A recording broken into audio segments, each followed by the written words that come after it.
Sapeurs-pompiers de France de tous statuts confondus, pro, volontaires et militaires. Savais-tu que l'ANSE recommande une surveillance médicale dans les 7 jours qui suivent ton retour d'une colonne de renfort de feux de forêt? Oui, 7 jours. Et pourquoi 7 jours? Parce que les fumées de feux de végétation exposent les sapeurs-pompiers à de nombreuses substances toxiques, monoxyde de carbone, particules fines, irritants respiratoires, etc. Et l'ANSE travaille sur cette question depuis plus de 10 ans.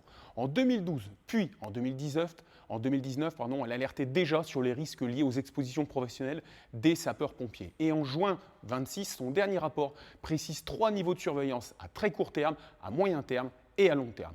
À très court terme, dans les 7 jours, il s'agit d'un véritable examen médical. Recherche de symptômes, auscultation pulmonaire, recherche de suie, contrôle des constantes cardiovasculaires et, selon la situation, spirométrie ou électrocardiogramme. Mais voilà le problème. Le rapport constate qu'aujourd'hui, cette surveillance n'est pas systématique. Elle est réalisée si le sapeur-pompier en fait la demande. Encore faut-il qu'il sache qu'il peut le demander. Et c'est justement là que nous interpellons les SDIS. Les personnels revenant des colonnes de feux de forêt sont-ils systématiquement informés de cette possibilité? Est-ce que cet examen leur est proposé? Et combien de sapeurs-pompiers en ont réellement bénéficié? Autre enjeu essentiel, la traçabilité des expositions.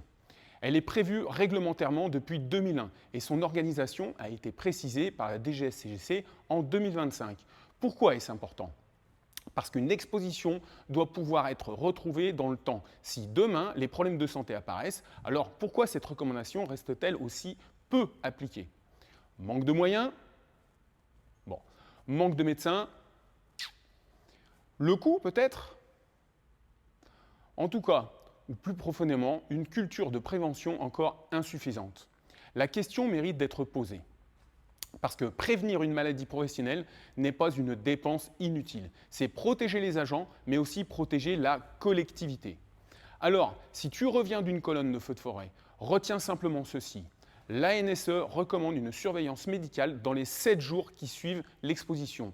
Si on ne t'en parle pas, demande-la, parce que tu ne peux pas demander quelque chose si tu ignores son existence. Protéger les sapeurs-pompiers, ce n'est pas seulement les protéger pendant l'intervention, c'est aussi les protéger après, bien sûr.